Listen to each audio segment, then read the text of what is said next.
over most other creatures, allowing them to travel further and wider in search of food and to live where no other creature can go. Now, millions of years of evolution have led to our bird species adapting to suit their own individual niche.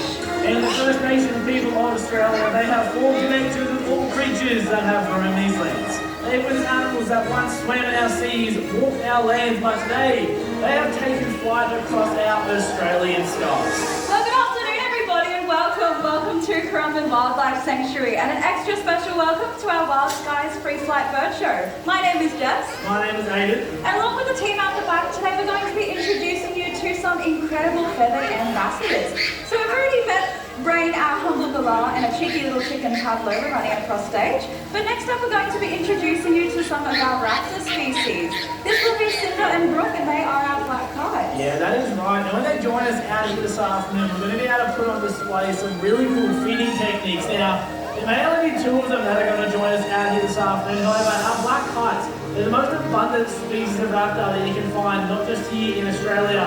You can find them across the entire world. You can see them flocks of hundreds, hunting flocks of hundreds, if not even the thousands, during events like our cane cutting seasons and our grasshopper plays. And when they're out here, we'll actually be able to demonstrate the way they do one really impressive way of their feeding. Is they are right now, and just like this. So you see, this is what we call feeding on the wing. It's known to kite species around the world, but our black kites, they do it particularly well. So you see, if you're able to pinpoint the moment, they'll come in over the hedge and grab their attention. We'll throw some food up in the air. They will grab it in their talons, and then we start feeding while they are flying. The most impressive part about this is that this is not a trained behaviour. This is something our kites, they do out in the wild during our cane cutting season and our grasshopper plays. So these guys, they do have a couple of nicknames as well, and one of these is the fork-tailed kite. Have a look as they are twisting and manoeuvring through the sky. They use their fork-like shaped tail a little bit like a boat rudder. They're quite the aerial acrobat. Yeah, that is right. That is the only nickname that they have. They are also referred to as the Firehawk. And this name was given to them by the First Nations people of the Northern Territory. You see up there in the top end during our bushfire seasons, our kites, they will swoop down and actually pick up burning sticks and twigs. They will fly them to new areas. They will then drop those sticks and create fires of their own. And when this happens, it chases out all the land-based animals that are in that area. And that's when our kites will swoop down and they will actually hunt the animals that are running away from the blaze. It's a really smart way this species has this fire as a tool for hunting. They also have one last nickname as well, and that is the Pirates of the Sky. These guys have actually been seen stealing the food out of other raptors' talons, and even coming down and stealing a sneaky sausage or two off of the barbecue. Yeah, that is right. It doesn't get much better than that. To kickstart our show here this afternoon, ladies and gentlemen, you have all just met Cinder and Brooke, our amazing black kites.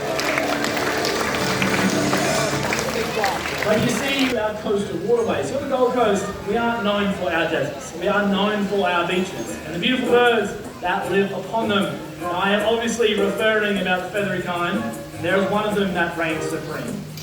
Ladies and gentlemen, introducing you all to Marlin, the Australian pelican. Now, with a wingspan that can reach over 2.5 metres wide, males exceeding weight of 7 kilograms, this is Australia's heaviest species of flying bird. And they can be seen skiing into our waterways, creeks and rivers, and they will use that elongated bill much like a fishing net. Now you may notice when Marlin scoops up his fish, he has the ability to swallow them down whole.